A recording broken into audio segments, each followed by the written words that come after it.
Welcome to Food for Thought. My name is Colleen Patrick-Goudreau from Compassionate Cooks. I founded Compassionate Cooks to empower people to make informed food choices and to debunk myths about vegetarianism and animal rights. You can learn more about who we are and what we do by visiting our website, www.compassionatecooks.com. Hi, everybody. How you doing? I hope you're doing great out there.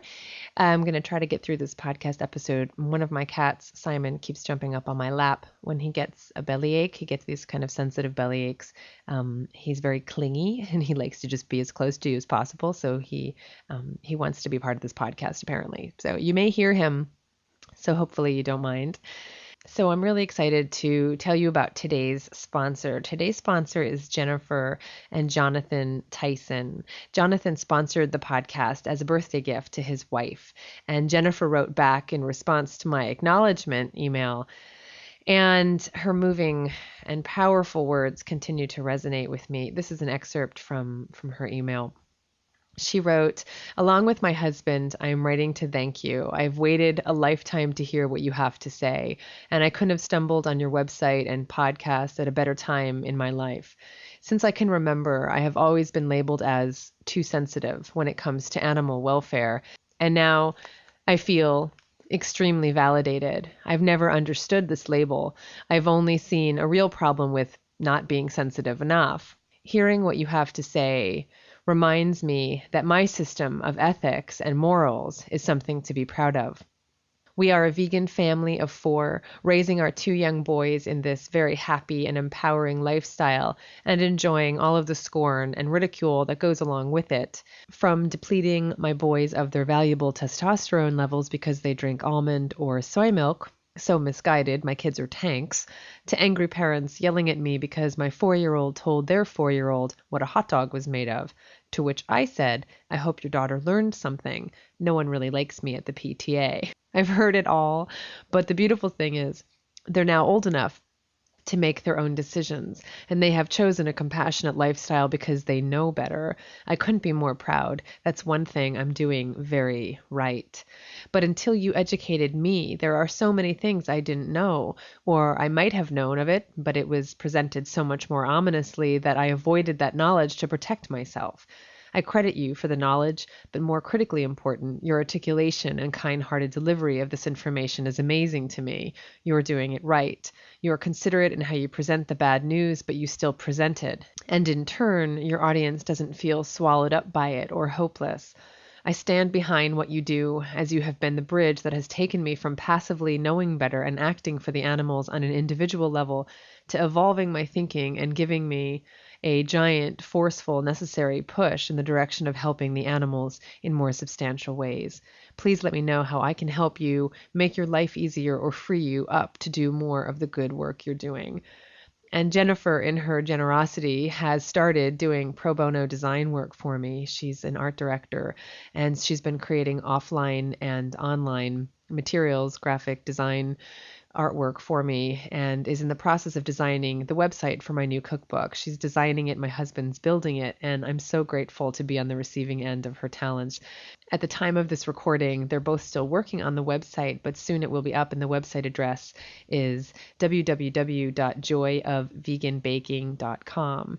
And the design is absolutely beautiful. I'm so grateful for Jennifer's sponsorship, for her design support, for having such an incredible person in my life, and for having someone like Jennifer on the side of the animals. She is a force to be reckoned with, and she shines a very bright light in this world. So thank you, Jennifer and Jonathan, for the support you have given me for this podcast, but also for the support you continue to provide in other ways. Sponsorships really keep this podcast going, and if you're able to contribute, you are providing much needed support. Just $10 a month or whatever amount you can give makes a huge difference and provides a forum for this topic that is barely a whisper in the mainstream media. Please visit www.compassionatecooks.com and click on sponsor this podcast, and you'll also receive some wonderful recipes as well. So thank you for whatever you can do. I could not wait to record this episode. The time has come. Hope has arrived. The truth has been spoken. As many of you know, the notion of humane meat or humane any kind of animal product is an oxymoron to me. There's simply no such thing. And you can read a piece I wrote called From Cradle to Grave, the Facts Behind, quote, humane meat, or listen to that podcast episode. And you can find both of these things on my website. Over the years, I've become increasingly distressed by the romantic assertions posited by those who consider themselves foodies or gourmands or slow foodists or consumers of sustainable meat or humane meat or organic meat or meat that has on it some kind of guilt-reducing label that we've created. Anyone who's ever been uncomfortable at the thought of killing animals for human consumption, but who have resisted taking responsibility for it, i.e. most of us, have always sought to have their meat and eat it too. That is, they figured if something was labeled in such a way that enabled them to enjoy their chicken salad but still sleep at night, then that was good enough for them. So they abandoned their ideals of compassion or nonviolence or kindness or whatever it is that makes them feel inclined not to eat animals at all. And they instead put their trust in the very industries who have the most to gain from such spurious labels and feel-good marketing campaigns. But alas, it wasn't until the spring of 2006, with the publication of Michael Pollan's The Omnivore's Dilemma, that meat eating was elevated to such a degree that you'd think the very animals themselves gave their blessing. With lyrical language, Pollan turns pig slaughter into poetry and likens the consumption of animals' bodies to a spiritual transcendence that transforms the body of the world into our bodies and minds. That's his quote, not mine. The romanticizing of something so ugly belies a desperate attempt to deny what's true. A spoonful of sugar helps the medicine go down, they say, and Pollan's text is awash in all manner of sweetness for those who so desperately wanted to rid themselves of their nagging conscience and to wash clean their blood-stained hands. They now had their Messiah, their liberator. Pollan became canonized, ethical ranchers, quote unquote, became idolized, and veganism, the one true response to the violence inherent in turning beautiful beings into butchered bodies, became perceived as a naive and even dangerous ideal.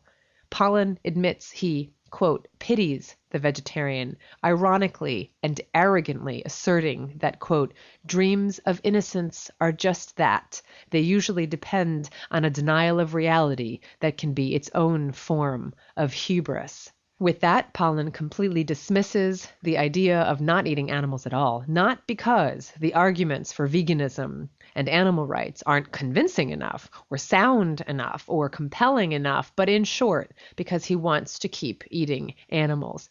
Period. Pure and simple. He says it himself. Quote, if I believe in equality, and equality is based on interests, as Peter Singer says, rather than characteristics, then either I have to take the interests of the steer I'm eating into account or concede that I'm a speciesist. For the time being, I decided to plead guilty as charged. I finished my steak.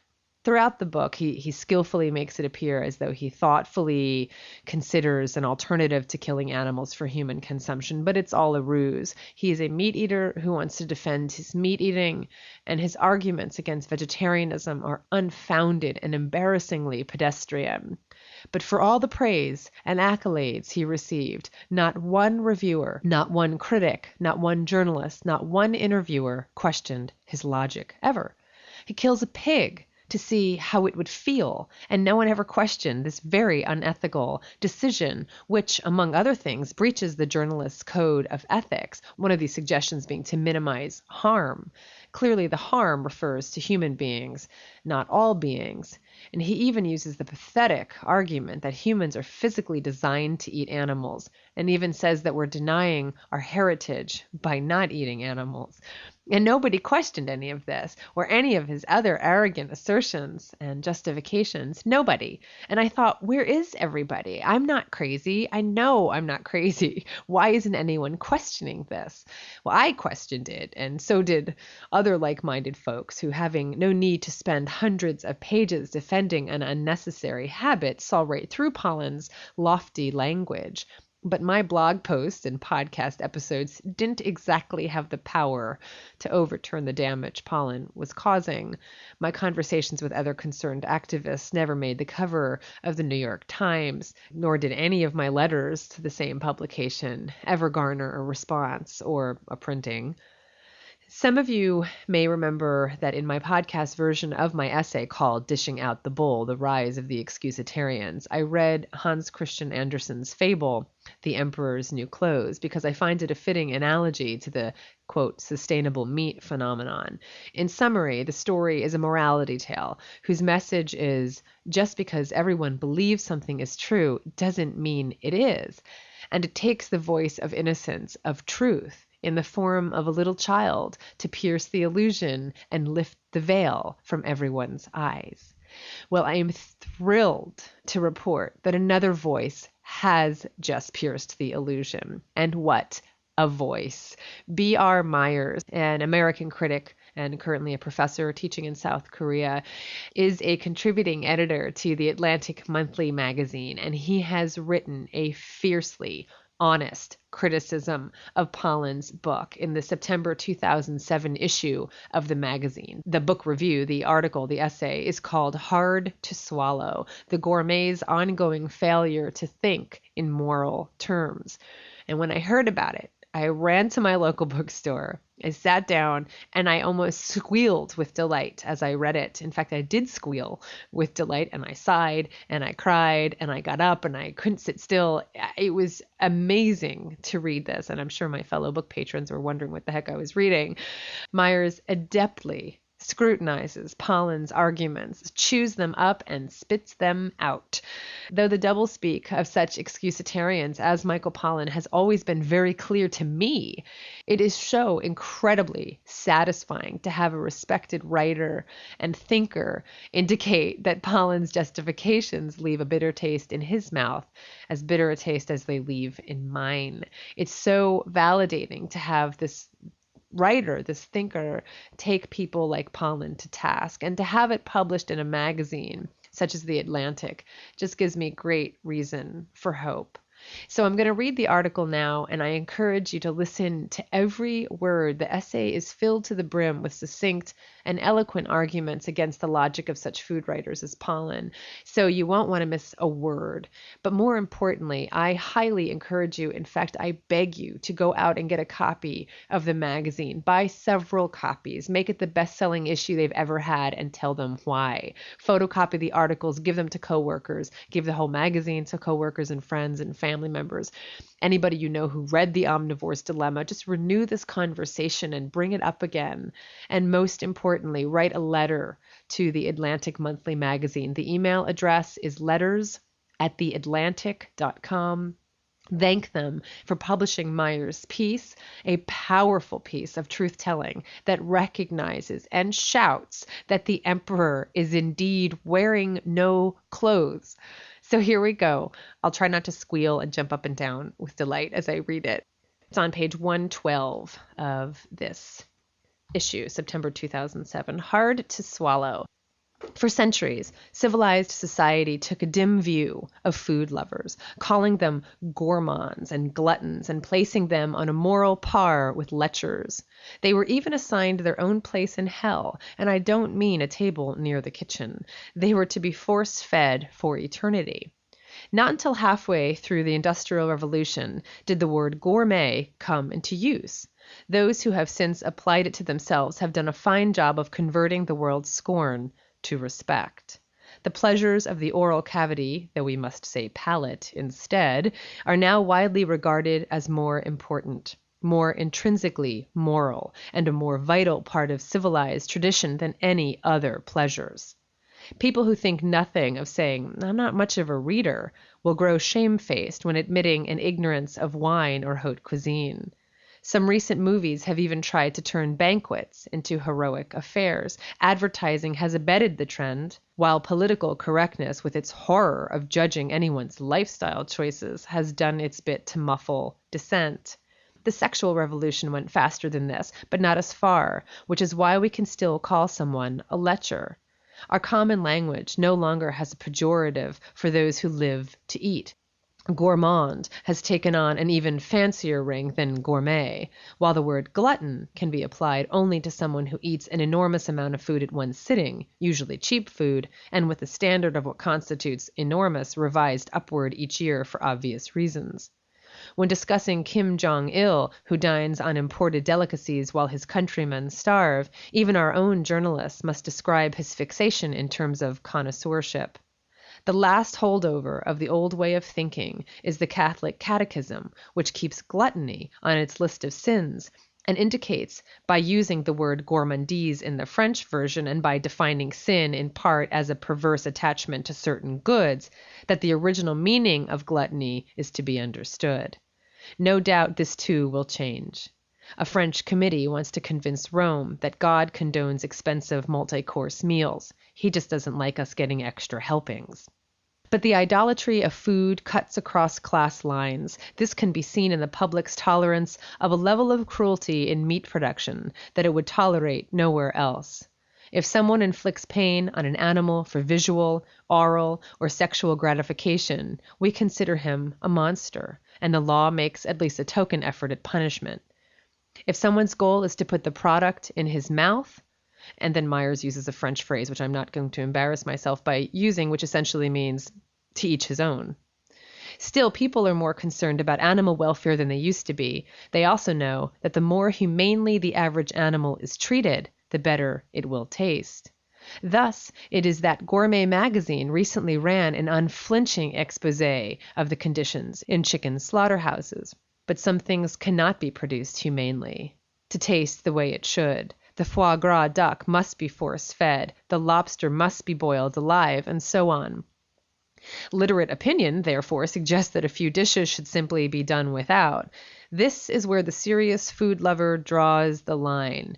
Quote, I detect a backlash among fed-up gourmands, the editor of Best Food Writing 2006 notes with approval, who refuse to renounce foie gras and caviar just because they are produced by less than noble methods.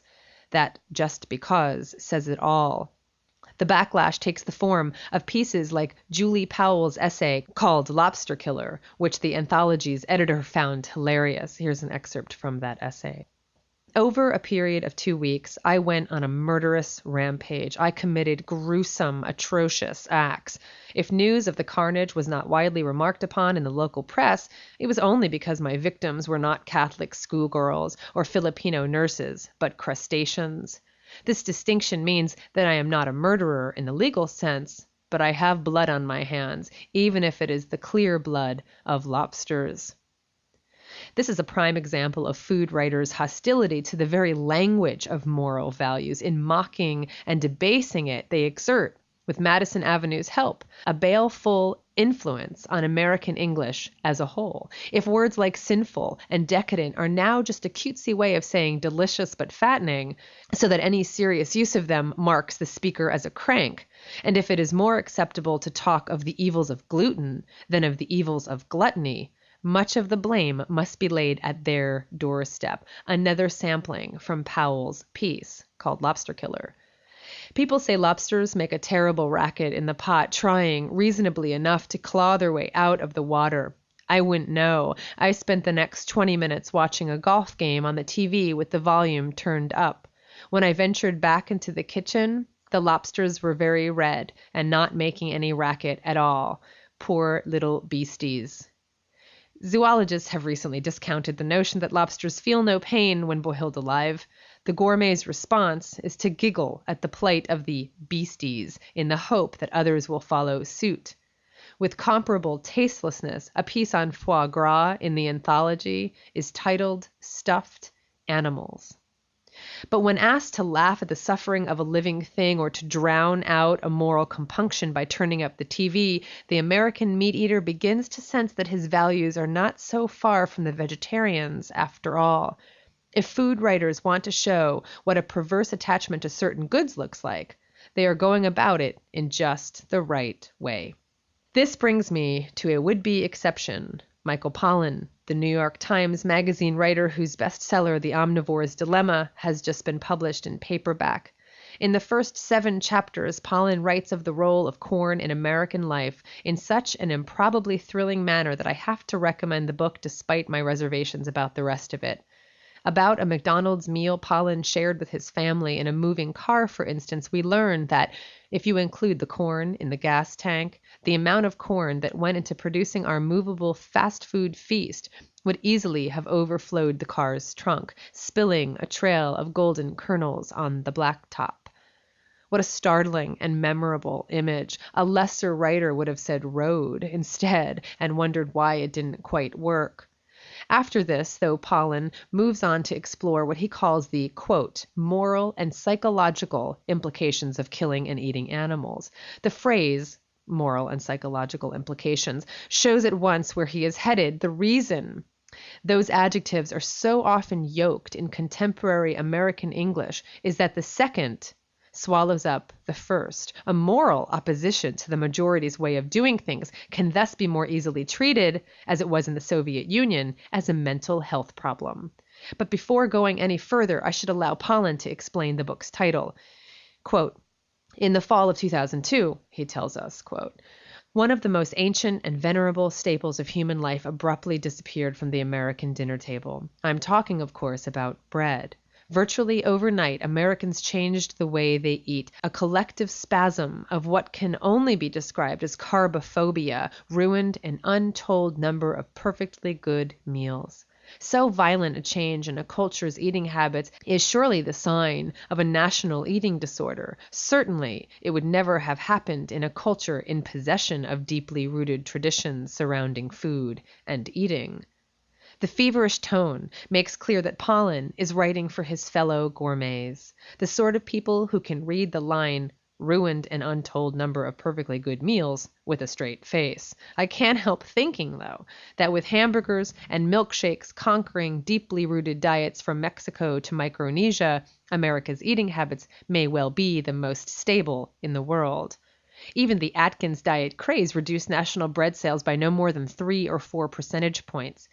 Pollan nonetheless asserts that our dietary upheavals have returned us with atavistic vengeance, those are Pollan's words, to a bewilderment last experienced millennia ago. More from Pollan's book. When you can eat just about anything nature has to offer, deciding what you should eat will inevitably stir anxiety, especially when some of the potential foods on offer are liable to sicken or kill you. This is the omnivore's dilemma, first given that name 30 years ago by a University of Pennsylvania research psychologist named Paul Rosen. Is our national eating disorder really a matter of people pacing supermarket aisles in an agony of decision? This is Meyer's voice, by the way. Or do we perhaps feel too little anxiety about what we eat? Despite his choice of title, the subject does not hold Pollan's interest for long, so readers will have to make up their own minds. Pivotal to the book is Pollan's claim that, quote, our omnivorousness has done much to shape our nature, both body, we possess the omnicompetent teeth and jaws of the omnivore, equally well suited to tearing meat and grinding seeds, and soul. One might as well describe man, the way the anthropologist Ernest Becker did, as a digestive tract with teeth at one end and an anus at the other, and claim that the soul is shaped out of that. In which case, I don't want one. But most of us use soul to mean the part of humanness that is not shaped out of that. In contrast to the fearless Becker, Pollan thinks that taking a hard look at human nature is more a matter of leaning over the museum rail at the caveman exhibit, seeing only the painted mammoth on the horizon, so to speak. He derives the rightness of meat eating from the fact that humans are physically suited to it, they enjoy it, and they have engaged in it until modern times without feeling much, quote, ethical heartburn. Only a food writer would use such an appalling phrase. According to Pollan, this, quote, reality demands our respect. Okay, this is one of my favorite parts. The same reasoning could be used to defend our mistreatment of children. In body and instinct, we are marvelously well equipped for making their lives hell. If many cultures now object to abusing them, it is thanks to new values, to people who refused to respect the time-honored reality. But by reducing man's moral nature to an extension of our instincts, Pollan is free to present his appetite as a sort of moral o-meter, the final authority for judging the rightness of all things culinary. He shoots a wild pig, for example, hugely enjoying the experience. We even get a spiel about how hunting makes people face the inevitability of their own death. Psychologists have long asserted the opposite, as Otto Rank put it, and in words relevant to meat eating in general, quote, "The death fear of the ego is lessened by the killing, the sacrifice of the other." Ah, but then Pollan sees a photo of himself leering over the corpse and feels bad. So is killing pigs right or wrong? Or as he puts it, quote, "What if it turned out I couldn't eat this meat?" Spoiler alert, he could. He even congratulates himself on doing well by the animal, by cooking and chewing it with the proper reverence. As reluctant as he is to attribute fear and pain to a live animal one mustn't anthropomorphize, he sees nothing strange in attributing a concern for decorum to a dead one. He apparently believes that we cannot fully relate to animals until they become food.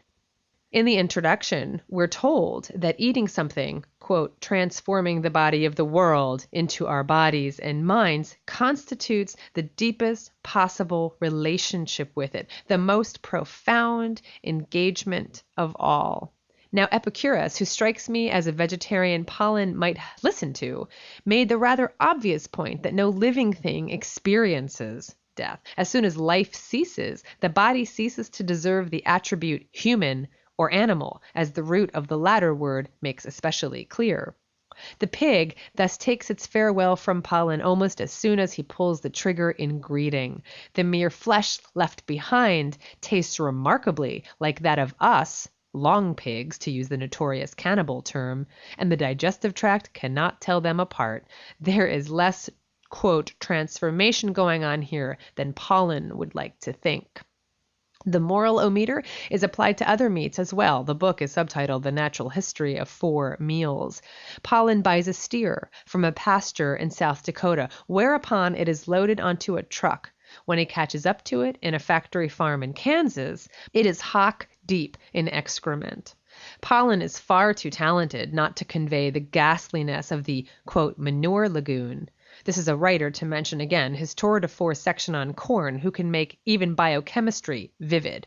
But does he sense the poignancy in the reunion? Quote, "There stood 5, 3, 4, and I, staring dumbly at one another. A glint of recognition? None whatsoever. I told myself not to take it personally. 5, 3, 4 and his penmates have been bred for their marbling, after all, not their ability to form attachments. If I stared at my steer hard enough, I could imagine the white lines of the butcher's chart dissecting his black hide. It is all too obvious which of the two has a harder time forming attachments." Then again, Pollan does not like what he sees. He senses that cows raised in such unnatural conditions cannot possibly taste good. Though he doesn't get to eat his steer, he later finishes a fast food cheeseburger that leaves him simply, regrettably, full. The wrongness of factory farming thus established, Pollan heads off to an idyllic farm in Virginia. Quote, "a scene of almost classic pastoral beauty. For all its relevance to the big picture of American meat production, it might as well have been a place where animals get to die of old age. But gourmets love to preach the benefits of organic fare to the country at large, feigning a child's ignorance of economics all the while. It is the only way they can pass off their pursuit of pleasure as a social conscience." On the farm, Pollan gets to try his hand at a little throat cutting. Quote from the book, "Daniel explained that you wanted to sever only the artery, not the head, so that the heart would continue to beat and pump out the blood. I told myself that their suffering, once their throats were slit, was brief. Yet it took several long minutes for the spasms to subside, but the waiting birds did not seem panicked, and I took solace in their seeming obliviousness. Yet honestly, there wasn't much time for these reflections, because you're working on an assembly, or really disassembly line." There is, however, time for the reflection. Quote, was I going to be able to enjoy eating chicken so soon after my stint in the processing shed and gut composting pile? The paramount question of enjoyment has ramifications for organic food in general. A gourmet is not going to stint on his pleasure just to save the earth. When Pollan finally cooks a chicken for a few friends, the moral o-meter's reading is conclusive. The meal is, quote, out of this world. The only complication is the presence of his friend's son, Matthew, 15 and currently a vegetarian who, quote, had many more questions about killing chickens than I thought wise to answer at the dinner table, end quote. Of course, but doesn't Pollan say in his introduction that the pleasures of eating are, quote, only deepened by knowing? And if it is so natural, okay, this is my other favorite part, and if it is so natural to kill and eat animals and so sentimental to think otherwise, why is the vegetarian the only one who can stomach the details? Pollan can't be bothered telling us why Matthew became a vegetarian. We are clearly meant to take it for a mere teenage phase. Nothing a restriction of his options won't cure. Quote, he confined himself to the corn. Our investigative journalist interviews none of America's other vegetarians either, relying instead on poultry farmers who claim to have cited one or two. We're to believe an anecdote which shines with all the coherence and credibility of a letter to Penthouse, that a PETA member turned up at the processing shed one day asking to kill chickens to overcome an aversion to meat. This is not to say that Pollan brooks no contradiction. An entire chapter of The Omnivore's Dilemma is devoted to a scrupulously fair debate with the text of Peter Singer's Animal Liberation, and Pollan summarizes the Australian ethicist's view in the same lively style as his own. But he prefaces it all by smirking that he read the book in a fancy restaurant while eating a ribeye steak cooked medium rare, thereby putting all this morality business into the proper perspective. Though Singer's reasoning may be inexorable, Pollan's appetite is unimpressed. Quote, I put down my fork.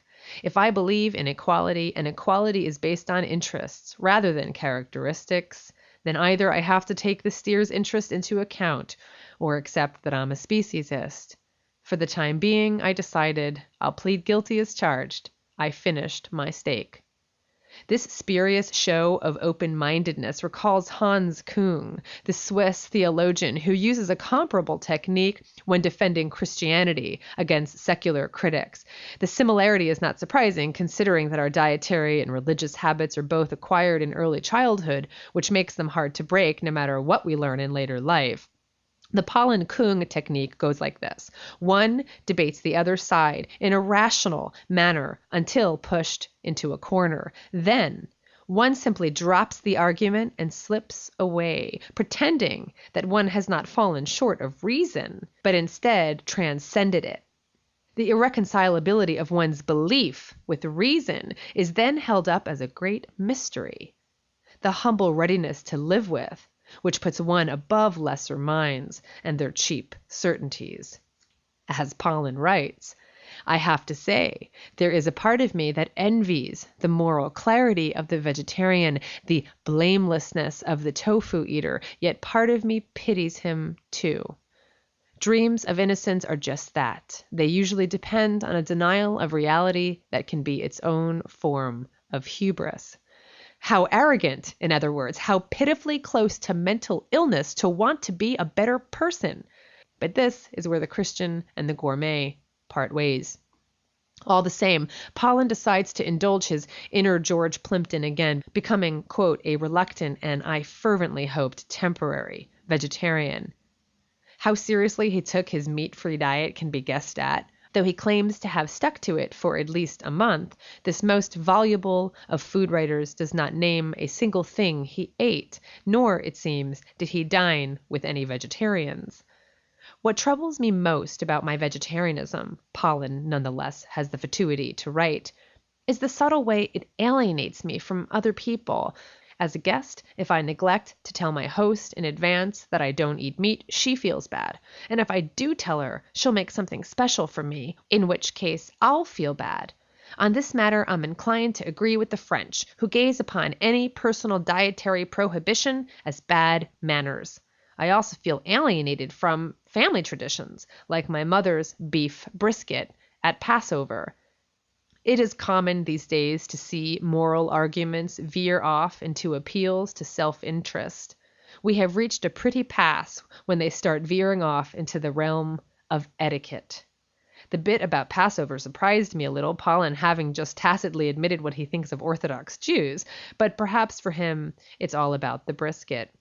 A record of the gourmet's ongoing failure to think in moral terms, the omnivore's dilemma, helps one to understand why no reformer ever gave a damn about fine dining, or the family dinner table either. When Jesus vowed to turn children against their parents, he knew he'd be ruining an untold number of perfectly good meals.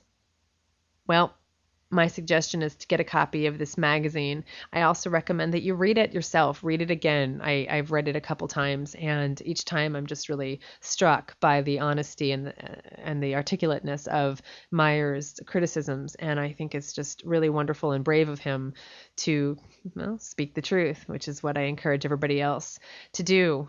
I know the truth will prevail. It does prevail. It has prevailed, and it will continue to. It's just up to all of us individually to speak the truth enough so that collectively it will ring loud and true so the rest of the world can actually hear it. This is Colleen with Compassionate Cooks. Thanks for listening.